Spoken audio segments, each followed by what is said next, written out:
आप सभी विद्यार्थियों का हमारे यूट्यूब चैनल में स्वागत है। आज हम लोग वैद्युत आवेश एवं विभव में देखेंगे विद्युत क्षेत्र, यानी विद्युत क्षेत्र की बात अगर किया जाए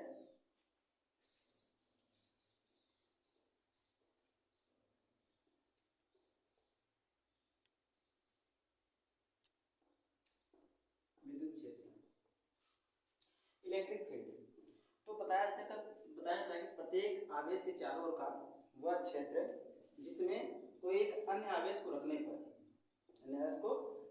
पर यानी कि आकर्षण या प्रतिकर्षण, यानी कि वह जिसको रखा जा रहा है वो आकर्षण या प्रतिकर्षण बल महसूस करे, तो उस क्षेत्र को क्या कहते हैं? वैद्युत क्षेत्र कहते हैं। क्या कहा जाता है? यानी प्रत्येक आवेश के चारों ओर, प्रत्येक आवेश के चारों ओर का वह क्षेत्र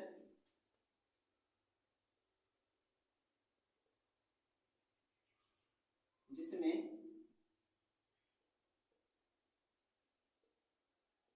कोई अन्य आवेश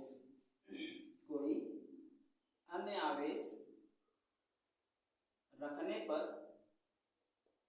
आकर्षण या प्रतिकर्षण बल महसूस करेगी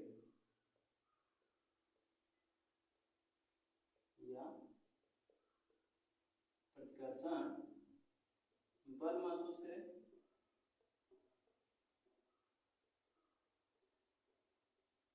वैद्युत क्षेत्र कहलाता है।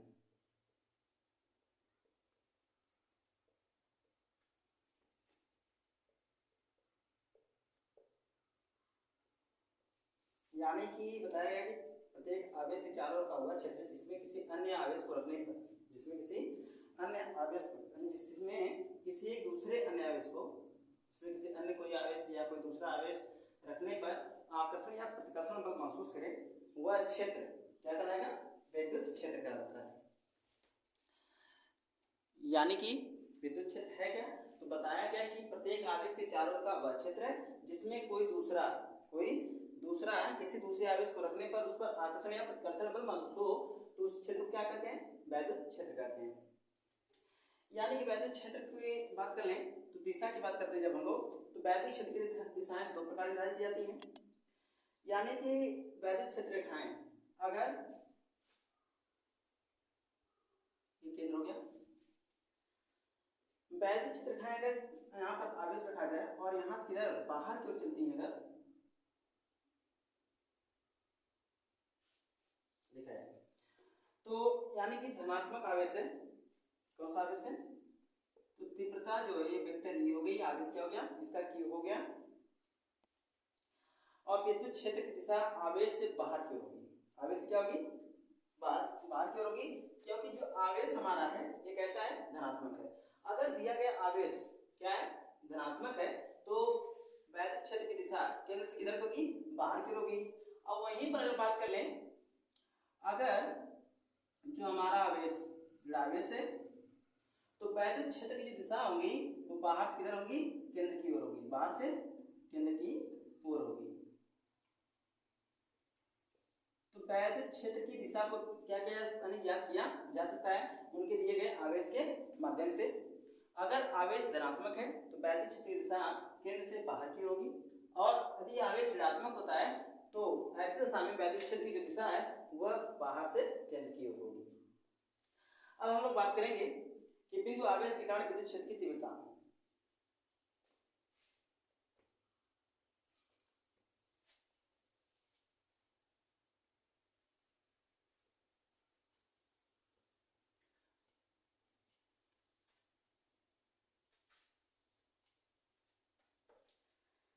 तो बिंदु आवेश के कारण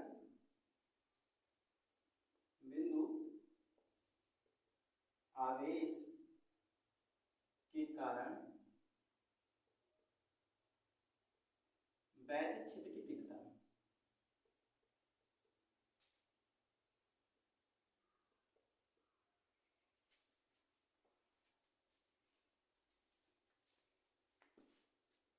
वैद्युत आवेश का वैद्युत क्षेत्र की तीव्रता। तो यहाँ पर अगर हम लोग बात करें कि हमारे दो आवेश यानी Q और Q नॉट, ये आवेश हमारा Q हो गया, और इससे r दूरी पर हमारा परीक्षण आवेश Q नॉट रखा गया है, और इनके बीच की दूरी जो है r है, और इस पर बल F लग रहा है। बल क्या लग रहा है? वेक्टर F लग रहा है। तो ऐसी दिशा में हम लोग कहेंगे, और ये जो हमारा माध्यम है इसका परावैद्युतांक K है, यानी माध्यम का, यानी जिस माध्यम में रखा गया सिस्टम, इस माध्यम का परावैद्युतांक K है।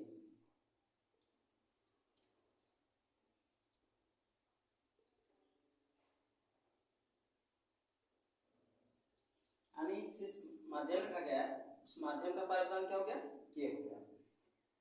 अब हम लोग बात कर लें कि बिंदु आवेश से दूरी हमारी जो स्मॉल r है, यानी परीक्षण आवेश Q0 से Q पर लगने वाला बल, यानी कि क्या बल लगेगा, यानी परीक्षण आवेश Q0 के कारण Q पर आवेश Q पर लगने वाला बल,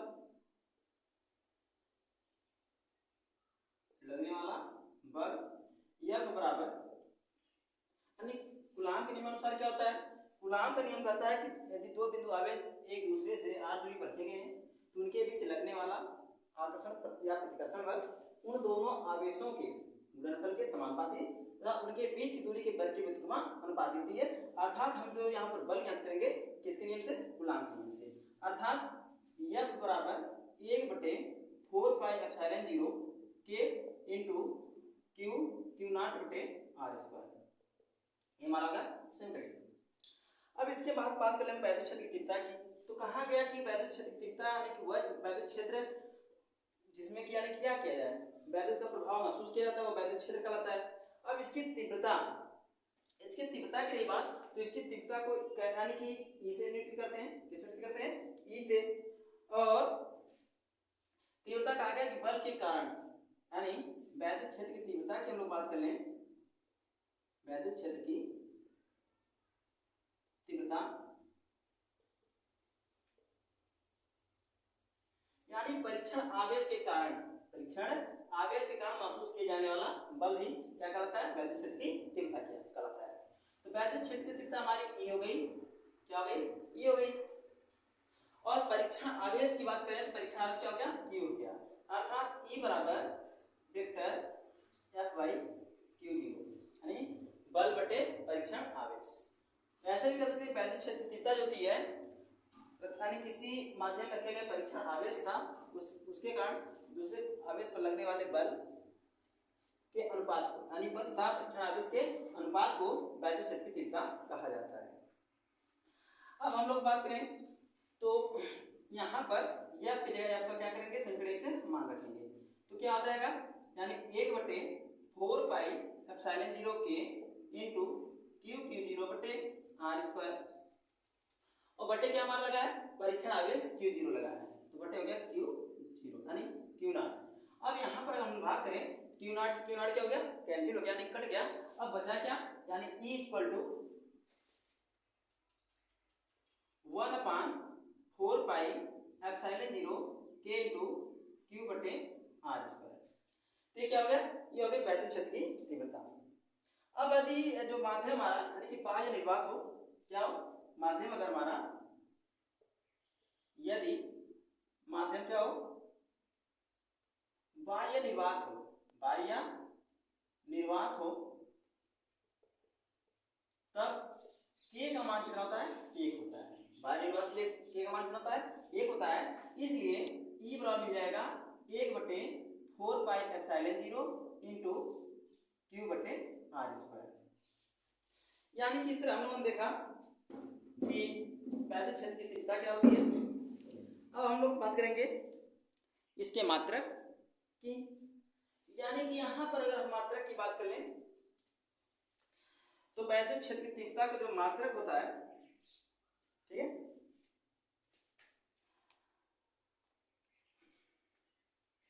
यानी कि लगने वाला बल हम परीक्षण आवेश Q के अनुपात को वैल्यू से तीव्रता का गया। तो बल का मात्रक क्या हो गया हमारा, यानी कि न्यूटन हो गया। क्या हो गया, एक मात्रक हम इससे निकालते हैं जो कहा गया रखे गए परीक्षण आवेश Q तथा बल से, तो मात्रक हो जाएगा, बल का मात्रक क्या न्यूटन और आवेश का मात्रक क्या हो गया कूलम, यानी वैद्युत क्षेत्र की तीव्रता E का मात्रक क्या हो गया न्यूटन प्रति कूलम हो गया। अब दूसरे तरीके से अगर हम लोग निकालना चाहें तो और भी इसकी मात्रा निकाल सकते हैं। फिलहाल इसके बीमा की बात कर लेते हैं। तो बीमा की अगर बात करते हैं हम लोग तो इसकी बीमा क्या होगी, तो बीमा यानी न्यूटन के लिए हम लोग लिखते हैं m/L⁻², और आवेश का क्या हो जाता है AT, क्या होता है AT। अब इस तरह यानी कि इनकी पावर 1 है और जब ये भाग करें ऊपर जाएगा क्या जाते हैं माइनस में जाएगी, यानी m/L⁻³ और a⁻1 ये हो गई बीमा। तो वैद्युत क्षेत्र की तीव्रता यानी कि वैद्युत क्षेत्र के किसी बिंदु पर रखा गया परीक्षण आवेश यानी Q0 या Q0 कहिए के प्रति एकांक आवेश, यानी जो एकांक आवेश हमारा हो गया Q हो गया, पर कार्यरत वैद्युत बल, कार्यरत वैद्युत बल जो है यानी कि क्या है हमारा वैद्युत बल F है, को क्या कहते हैं उस वैद्युत क्षेत्र की तीव्रता कहते हैं। क्या कहते हैं, यानी किसी वैद्युत क्षेत्र में किसी बिंदु आवेश पर रखे गए एकांक परीक्षण आवेश, एकांक परीक्षण आवेश के प्रति एकांक आवेश पर लगने वाला, यानी परीक्षण आवेश का आवेश पर एकांक आवेश पर लगने वाला वह बल उस क्षेत्र की यानी कि वैद्युत क्षेत्र की तीव्रता कहलाता है, जिसको E से निरूपित किया जाता है। यानी कि हमारा परीक्षण आवेश Q0 हो गया और लगने वाला बल क्या हो गया F हो गया। तो कूलॉम के नियम से क्या है कि F बराबर क्या मिलता है 1/4πε0 Q1 यानी Q0/r²। तो इसलिए आपको क्या किया गया मानक दिया गया और ये परीक्षण आवेश हो गया, तो परीक्षण आवेश से क्या हो गया कट गया। इस तरह E बराबर हमें क्या मिल गया, तो E बराबर मिला 1/4πε0 K/Q/r²। और वही बात कर लें यदि माध्यम हमारा बाह्य निर्वात है, अगर माध्यम बाह्य निर्वात है तब K का मान कितना होता है 1 होता है। इस तरह E बराबर 1/4πε0 Q/r²। अब मात्रक की बात कर लें तो यहाँ से अगर हम लोग मात्रक निकालेंगे तो बल का मात्रक न्यूटन और आवेश का मात्रक कूलम होता है। इस तरह मात्रक हो गया न्यूटन प्रति कूलम। दूसरी बात करते हैं बीमा की, तो बल की बीमा जो होती है m/L⁻² होती है और आवेश की बीमा होती है AT होती है, और ये भाग है ऊपर जाके घात क्या हो गया जुड़ गया, इसलिए m/L⁻³ और 1/1 हो गया, यानी कि m/L⁻³ एंड 1/1 हो गया। अब हम लोग बात करेंगे आगे चलेंगे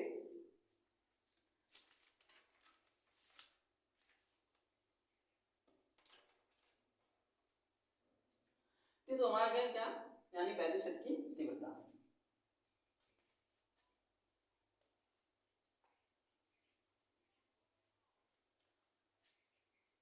अब बात करें बहुल आवेशों के बीच बल। अब बहुल आवेशों के कारण तीव्रता क्या होगी, यानी कई आवेश एक दूसरे से रखे गए दूरियां उनकी क्रमशः होंगी, तो उन पर यानी उनके कारण क्या आवेश होगा, आवेश के निकाय के कारण वैद्युत क्षेत्र, आवेश के निकाय के कारण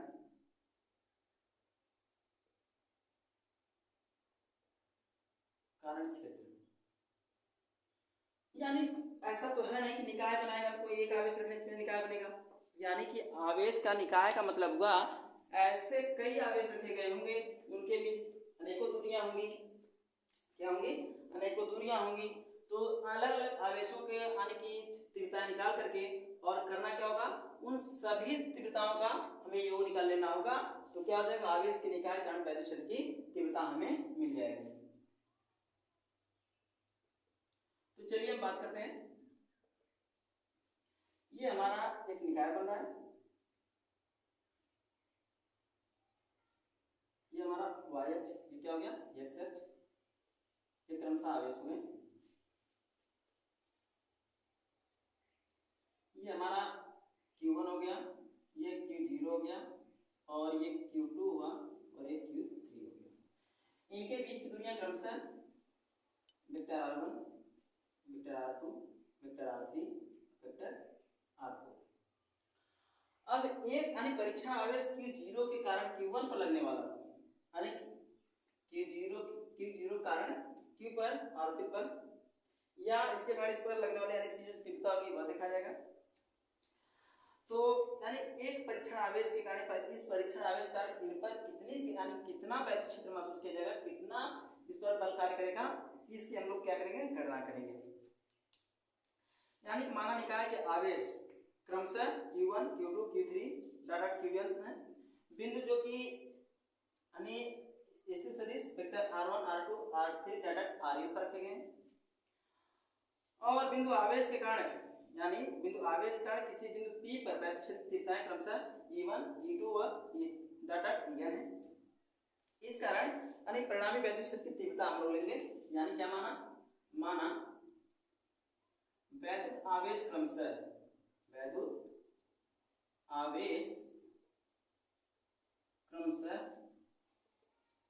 Q1 Q2 Q3 dot Q1 तथा स्थित सदिश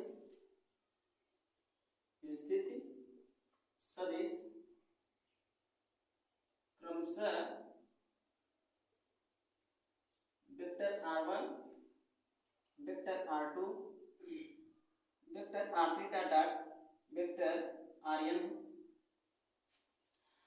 यानी एकांक परीक्षण आवेश या ऐसा कर सकते हैं कि बिंदु P पर हमें क्या करनी है, वैद्युत क्षेत्र की तीव्रता ज्ञात करनी है।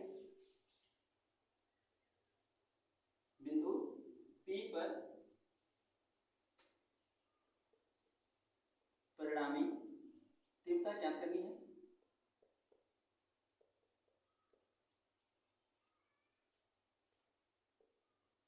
और साथ ही साथ ये कह लें कि इनकी तीव्रताएं क्रमशः इस निकाय की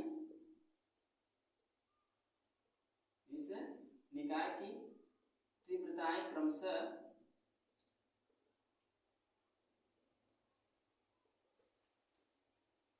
वेक्टर E1 वेक्टर E2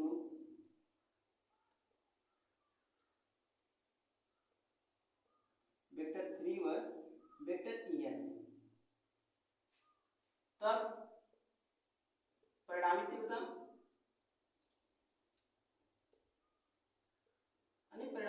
हमें क्या निकालना है, यही निकालना है।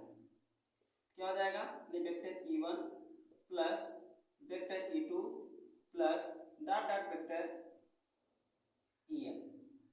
इस तरह समस्त तीव्रताओं को क्या करना होगा, योग निकालना होगा। तो आवेश के निकाय कारण में वैद्युत क्षेत्र तीव्रता का पता चल जाएगा।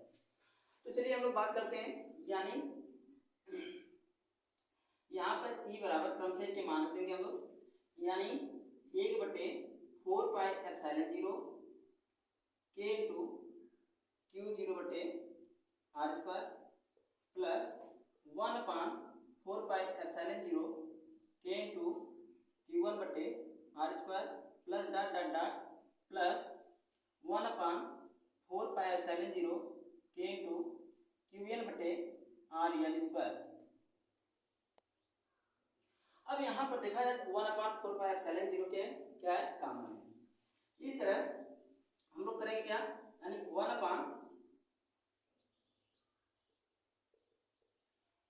पाई एप्सिलॉन 0 के कॉमन ले लिए तो बचा क्या, यानी Q0 बटे R1 स्क्वायर प्लस Q1 बटे ये R0 हो गया, ये R1 square plus dot Qn बटे Rn स्क्वायर। अब हम लोग मान लेते हैं कि इनका जो सदिश यानी इनका जो पूरा योग आया वो क्या हो गया, यानी 1/4 पाई एप्सिलॉन 0 इंटू के समेशन का चिन्ह लगाएंगे और क्या हो जाएगा, यानी Q बटे R स्क्वायर।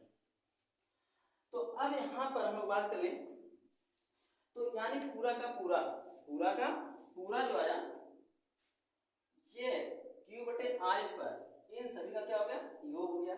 क्या हो गया, योग हो गया।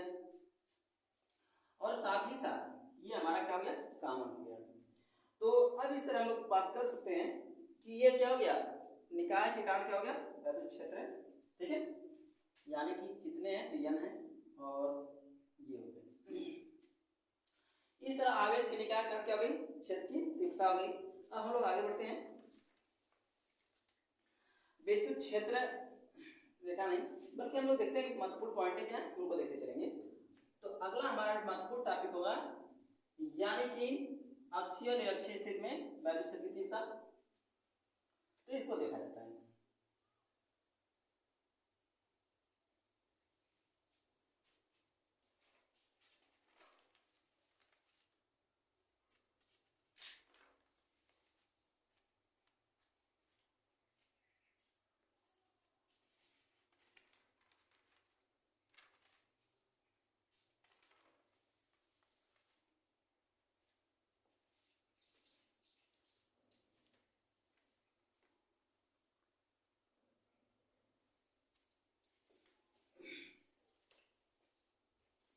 अब हम लोग बात करेंगे वैद्युत द्विध्रुव के बारे में। वैद्युत द्विध्रुव, क्योंकि हम इसका निरूपण करने वाले हैं। अब हम लोग देखेंगे अक्षीय और निरक्षीय स्थिति को, तो उसके लिए हमें जरूरत पड़ेगी वैद्युत द्विध्रुव की। तो हम लोग अब देखेंगे वैद्युत द्विध्रुव, वैद्युत द्विध्रुव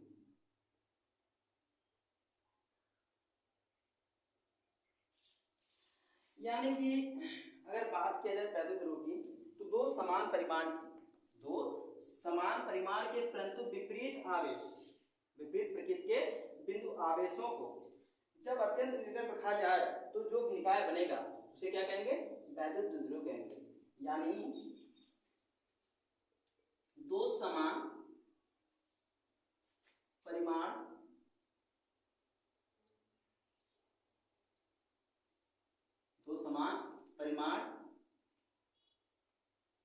एवं विपरीत प्रकृति के आवेशों को, यानी दो समान परिमाण एवं विपरीत प्रकृति के आवेशों को, बिंदु आवेशों को अत्यंत निकट रखा जाए तो, अत्यंत निकट रखा जाए तो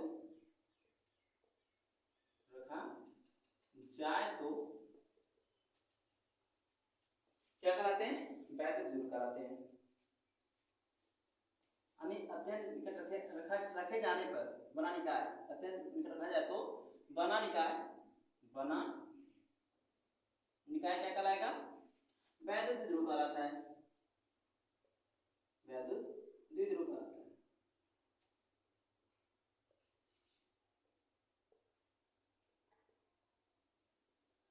यानी बताया गया कि दो समान परिमाण एवं विपरीत प्रकृति के आवेशों को अत्यंत निकट रखा जाए, बिंदु आवेशों को अत्यंत निकट रखा जाए तो जो निकाय बनेगा वह निकाय वैद्युत द्विध्रुव कहलाएगा।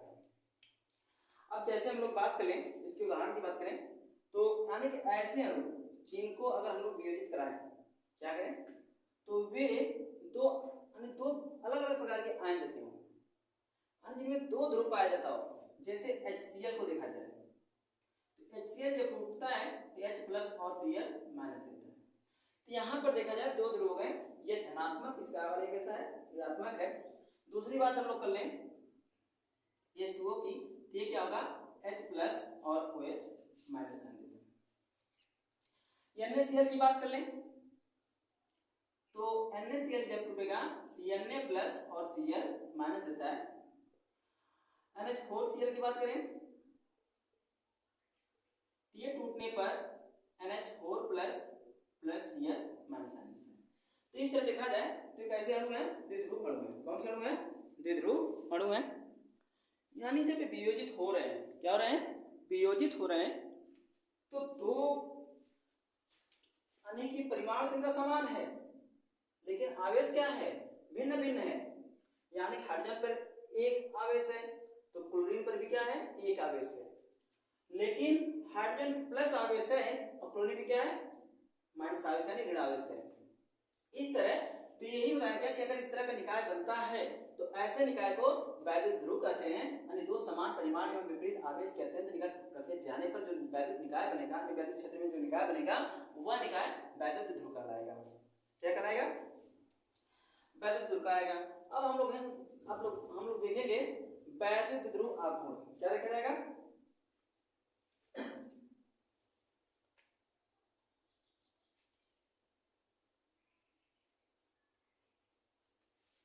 वैद्युत ध्रुव आघूर्ण।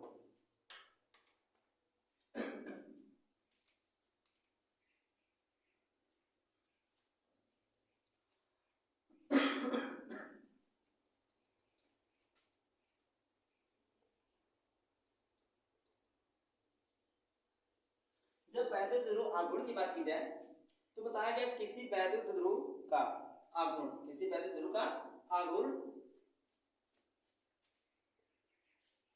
किसी वैद्युत ध्रुव का आघूर्ण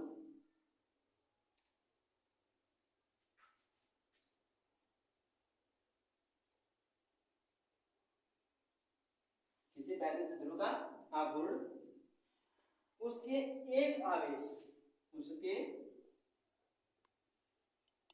एक आवेश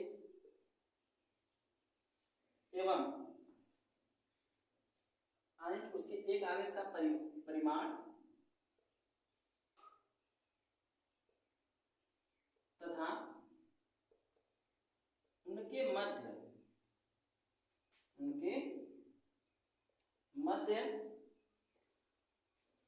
के दूरी के गुणनफल, मध्य के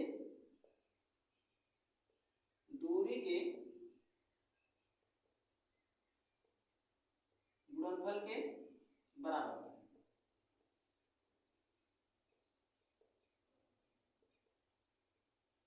यानी क्या बताया गया? किसी वैद्युत ध्रुव का आघूर्ण, किसी वैद्युत ध्रुव का आघूर्ण जो होता है उसके एक आवेश का परिमाण तथा उनके मध्य की दूरी के गुणनफल के बराबर होता है। तो अब हम लोग बात करते हैं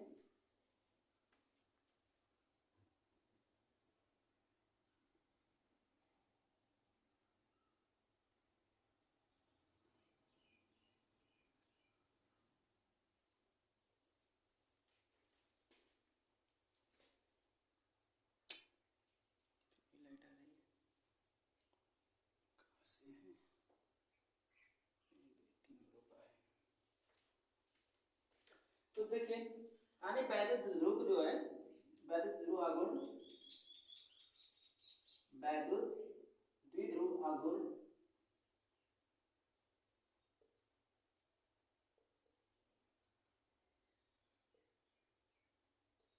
को P से प्रदर्शित करते हैं। किससे प्रदर्शित करते हैं? P से निरूपित करते हैं।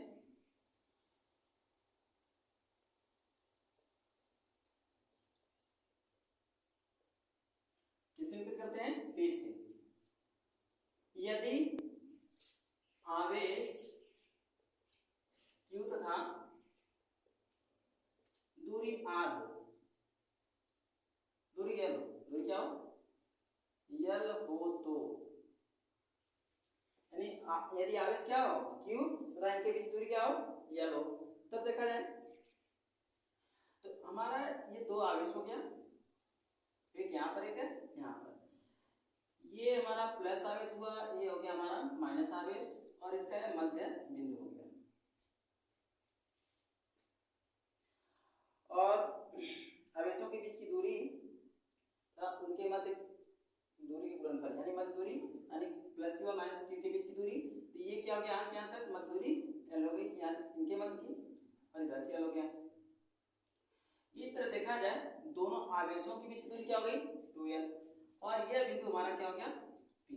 यानी बिंदु P पर हमें इसकी यानी क्या ज्ञात करनी है? तीव्रता ज्ञात करनी है, सॉरी तीव्रता करें, द्विध्रुव आघूर्ण ज्ञात करना है। इसलिए हमें P बराबर क्या मिल जाएगा? यानी Q × 2L। ये कहा गया परिभाषा से कि किसी वैद्युत ध्रुव का आघूर्ण उसके एक आवेश का परिमाण था उनके बीच की दूरी क्या होता है? गुणनफल के बराबर होता है, अर्थात P बराबर Q × 2L। अब इसके मात्रक की बात कर लें तो इसका मात्रक क्या होगा? तो अब जरा मात्रक को देखिए, आवेश का मात्रक तो कूलाम हो गया और दूरी का मात्रक तो मीटर हो गया। तो मात्रक क्या मिल गया? Coulomb metre. क्या मिल गया? Coulomb metre. अब हम लोग बात करेंगे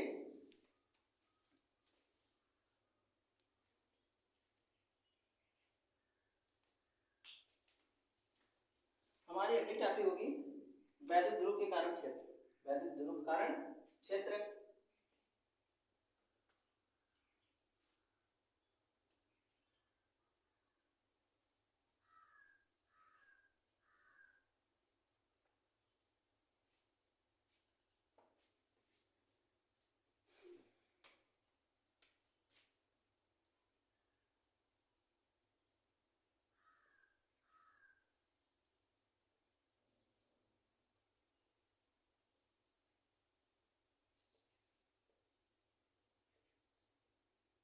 इसमें दो स्थितियां दी हैं वैद्युत ध्रुव के कारण क्षेत्र। एक होता हमारा अक्ष पर स्थित होते हैं, यानी क्या अक्ष पर, और दूसरा क्या होता है निरक्षीय। जब निरक्षीय हो दो स्थितियां बनती हैं, कौन सी, एक अक्षीय स्थित और दूसरी निरक्षीय स्थित। तो सबसे पहले हम लोग किसका देखेंगे, अक्षीय पर, यानी जब हमारा क्या हो आवेश अक्षीय स्थिति में हो।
तो अक्ष पर स्थित बिंदुओं के लिए, अक्ष पर स्थित बिंदुओं के लिए तो हम इसका दूसरा पॉइंट मिटाते हैं और हम चलेंगे अक्ष पर स्थित बिंदुओं के लिए क्षेत्र निकालेंगे।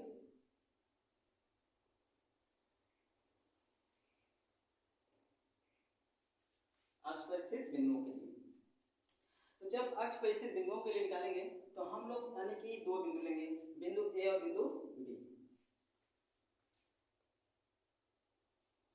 यहाँ पर हमारा बिंदु बी हो गया और यहाँ पर बिंदु क्या हो गया, ए हो गया। और ए बी के मध्य बिंदु जो हमारे बात कर लें तो ए बी का मध्य बिंदु हमारा ओ हो गया और इनके बीच की दूरी क्रमशः क्या होगी, यानी बी से ओ की बीच दूरी एल, साथ ही साथ ओ से ए की बीच दूरी क्या होगी, एल होगी। और इन पे आवेश क्रमशः ये माइनस क्यू और ये आवेश क्या हो गया प्लस क्यू।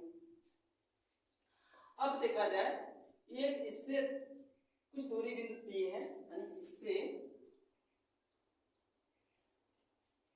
कुछ दूरी पर एक बिंदु पी है और इसी बिंदु पी पर, इसी बिंदु पी पर क्या करना है, हमें वैद्युत क्षेत्र की तीव्रता ज्ञात करनी होगी। तो अब देखा जाए तो वैद्युत क्षेत्र की तीव्रता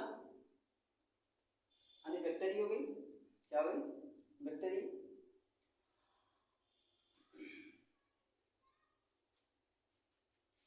अब जरा हम बात कर लेते हैं इनके बीच की दूरियों क्रमशः, यानी बी की बात करें, बिंदु पी से बी के बीच दूरी क्या हो जाएगी, तो अब देखिए ये इसके मध्य बिंदु ओ से क्रमशः पी की बात कर लें तो दूरी क्या है इसकी,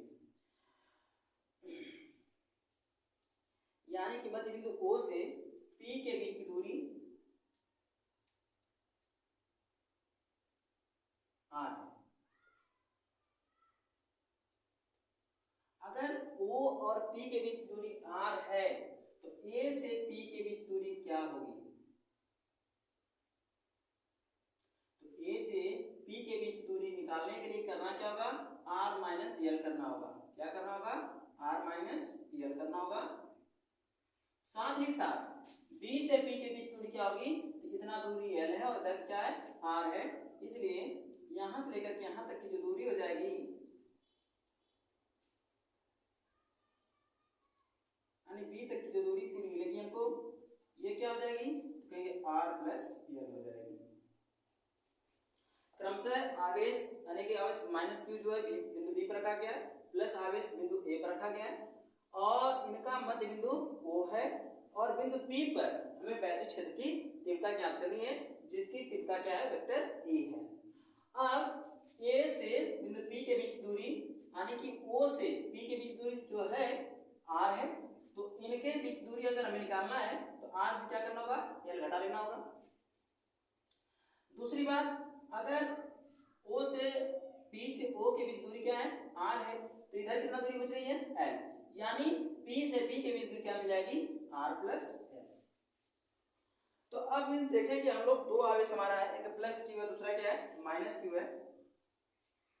तो क्रमशः हम इन दोनों आवेशों को क्या करेंगे, लेकर चलेंगे, और इन्हीं दोनों आवेशों के कारण क्या करेंगे, हम बल निकालेंगे, सॉरी तीव्रता को ज्ञात करेंगे, और इनकी जो परिणामित तीव्रता आएगी वही क्या होगी, इसके इक्वल होगी। ठीक है, अगर बात करते हैं इनकी दिशाओं की, तो अब देखा जाए ए से ए इस दिशा में और पी से बी इस दिशा में, तो दोनों की अलग अलग तीव्रताएं हो गई, यानी कि ये E1 हो गया और ये क्या हो गया, E2 हो गया। दोनों दिशाएं क्या है, विपरीत है। तो चलिए हम आगे बढ़ते हैं, यानी एक तो माइनस क्यू के कारण निकालेंगे तीव्रता, दूसरा क्या होगा, प्लस क्यू के कारण। तो माइनस क्यू के कारण तीव्रता, माइनस क्यू आवेश के कारण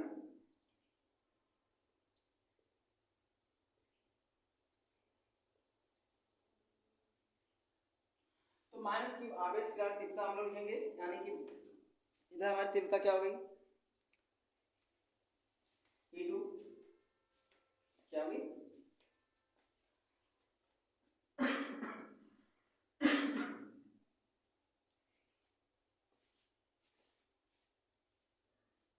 चलिए पहले प्लस कर लेते हैं, यानी अगर हम लोग प्लस ले तो क्या हो जाएगा, माइनस क्यू कारण, सॉरी माइनस क्यू कारण E1 हो जाएगा, और क्या हो जाएगा, E2।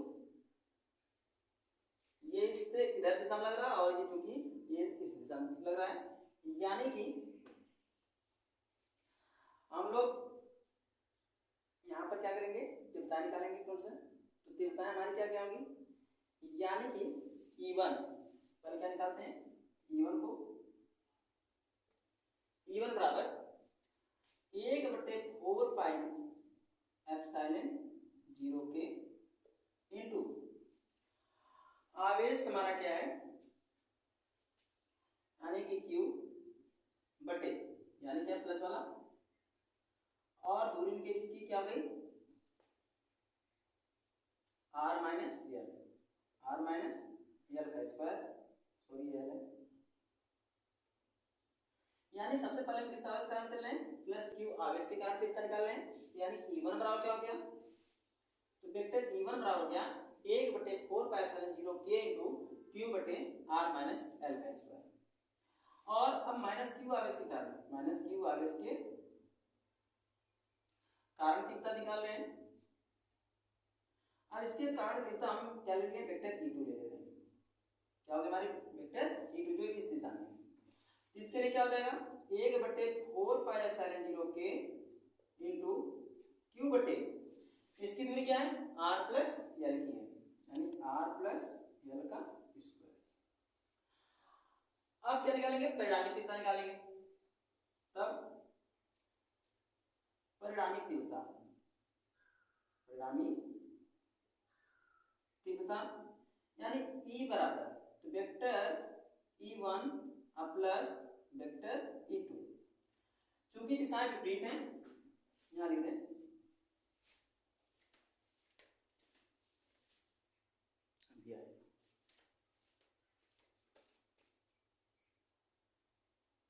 चूंकि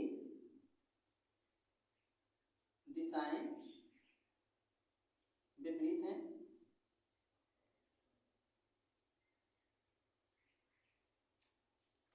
अतः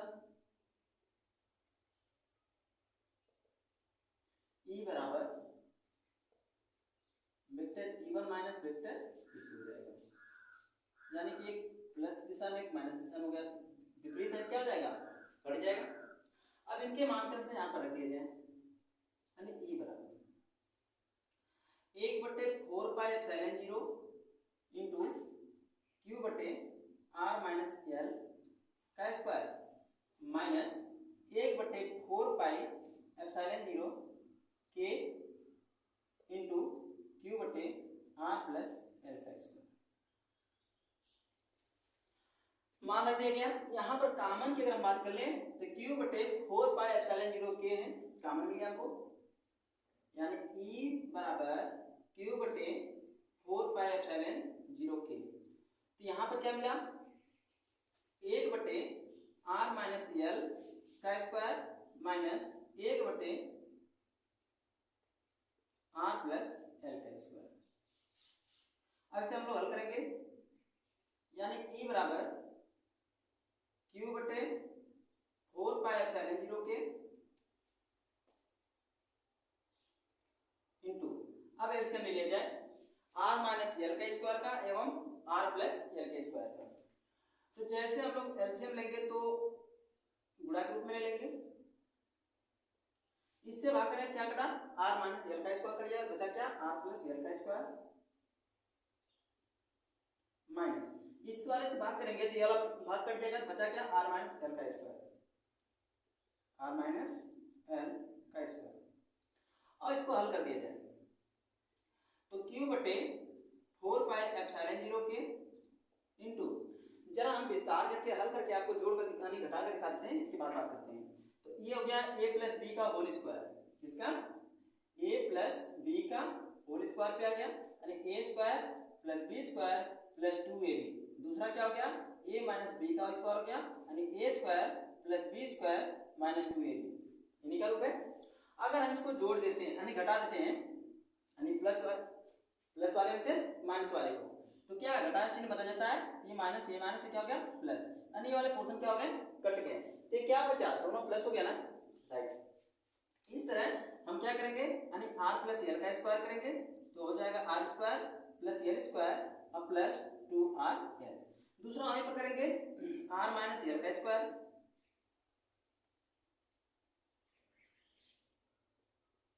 तो क्या हो जाएगा, यानी R² + L² - 2RL। अब क्या करेंगे हम लोग, घटाएंगे, क्या करेंगे घटाएंगे, घटाएंगे तो क्या हो जाएगा, चिन्ह बदल जाएगा, माइनस का प्लस, प्लस का माइनस, ये कट जाएंगे और ये 2 कितना हो गया 4RL हो गया, कितना हो गया 4RL। तो अब यही मान हम क्या करेंगे, यहाँ पर रख देंगे, चलिए रखा जाता है।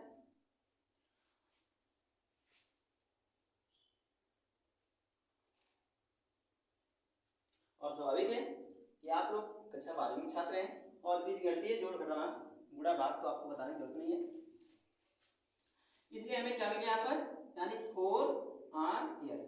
अब इनका गुणा कर लेते हैं, ये क्या हो जाएगा, यानी कि घात तो समान है, आधार अलग अलग है, यानी कि ऐसा भी कर सकते हैं कि आधार क्या, आधार का गुणा करके घात वही लगा दें।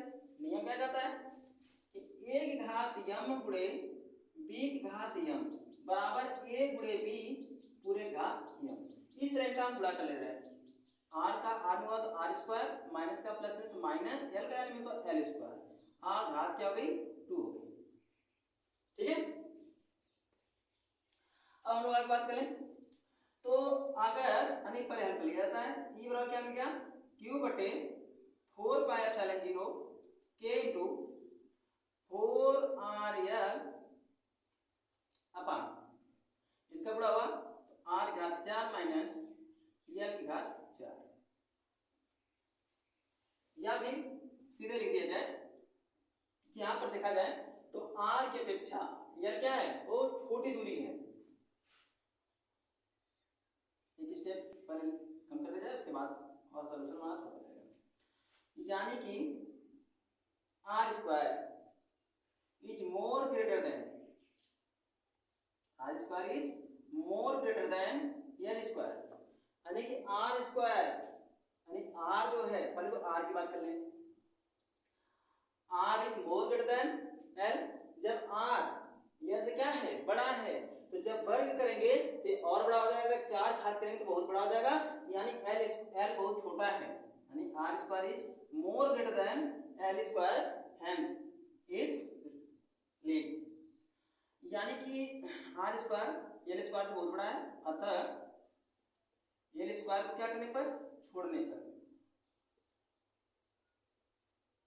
जैसे इसको छोड़ दिया गया तो ई बराबर क्या मिलेगा हमको, यानी क्यू बटे 4 पाई एप्सिलॉन 0 के इंटू 4 आर एल, और 2 क्या हो जाएगा, 4 हो जाएगा, आर की पावर 4।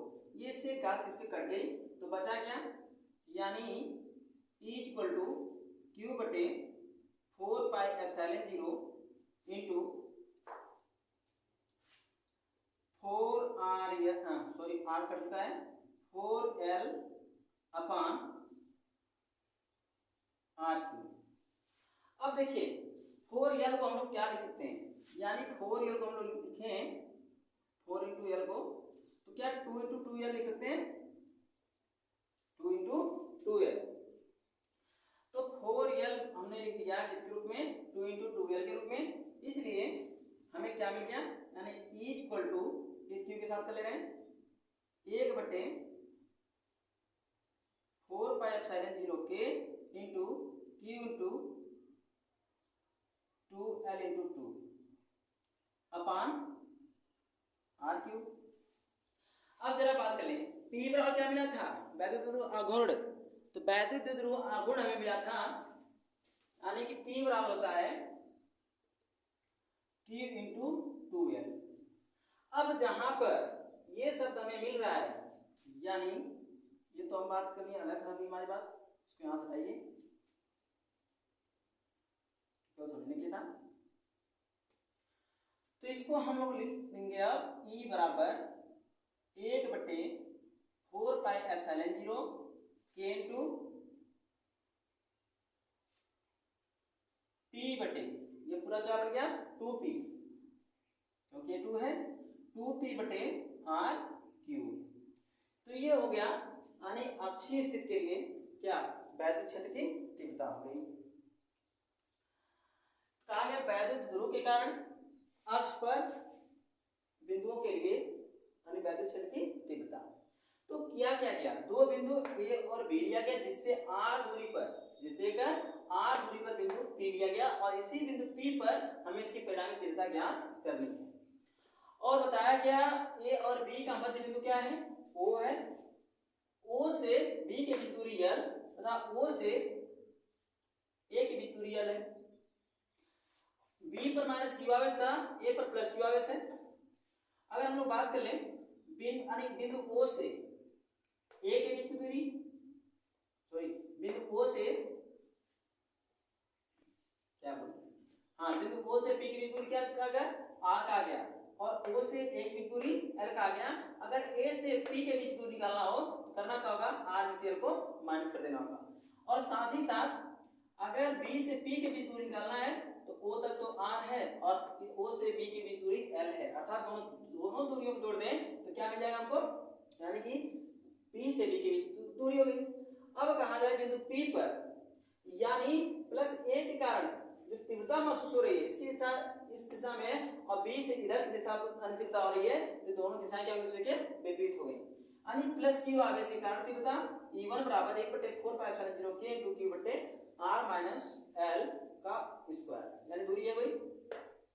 अब इसके कारण हम तीव्रता निकालेंगे, यानी माइनस क्यू आवेश कारण तीव्रता E2 बराबर 1 बटे 4 पाई एप्सिलॉन 0 के इंटू क्यू बटे आर प्लस एल, यानी दूरी ये होगी स्क्वायर। अब तब परिणामी तीव्रता क्या होगी, यानी E बराबर vector E1 plus vector E2, चूंकि दिशाएं विपरीत हैं, अगर दिशाएं विपरीत हैं तो क्या हो गया, यानी तब E बराबर हो जाएगा E1 माइनस E2, अर्थात अब इनकी जगह पे E1 और E2 का मान रख दिया गया। और कॉमन हमें क्या मिला, 1 बटे 4 पाई एप्सिलॉन 0 के, साथ ही साथ Q समान परिमाण के, केवल विपरीत में यानी प्रकृति में केवल आवेश इनका विपरीत है, प्रकृति में अलग अलग है लेकिन परिमाण का क्या है, समान है, अर्थात Q बटे 4 पाई एप्सिलॉन 0 के हमारा क्या मिल गया, कॉमन। तो बचा क्या, 1 बटे आर माइनस एल का स्क्वायर, ये माइनस, और 1 बटे आर प्लस एल का स्क्वायर। यहाँ पर क्या किया गया, इन दोनों का एलसीएम लिया गया पूरा करके, और इससे से भाग किया गया पूरे में, तो ये वाला भाग कट गया, बचा आर प्लस एल का स्क्वायर, ये हो गया माइनस, इससे भाग करके तो वाला पोर्शन कट जाएगा और ये बचेगा इसका यहाँ पर हो गया स्क्वायर। इसके बाद इसके स्क्वायर करके इसका स्क्वायर करके क्या किया, घटा दिया गया, 3 आ गया 4r l। यानी ई बराबर क्यू बटे 4πε0 k into 4r/r² minus l² का होल स्क्वायर। कैसे? यानी कि इनको किया गया, तो अब आधार क्या है अलग अलग, जबकि घातें क्या है समान है, तो आधार को गुणा करके घात में जो होते हैं लगा देते हैं।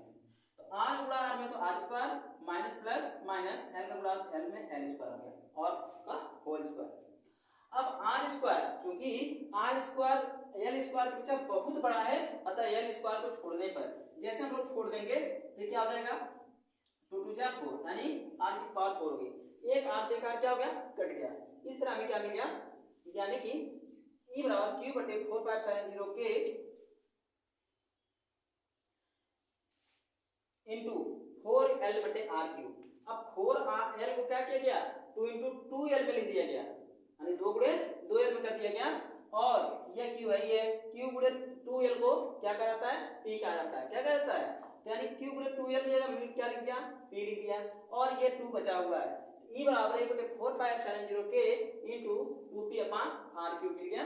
ये क्या हो गया अक्षीय स्थिति के लिए वैद्युत क्षेत्र की तीव्रता हो गई।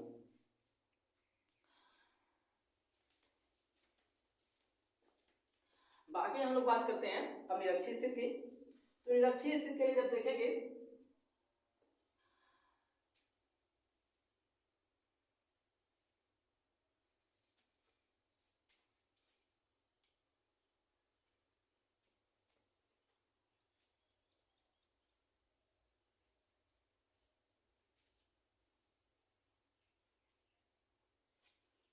फिलहाल निरक्षीय स्थिति के लिए हम मिलेंगे अगली वीडियो में।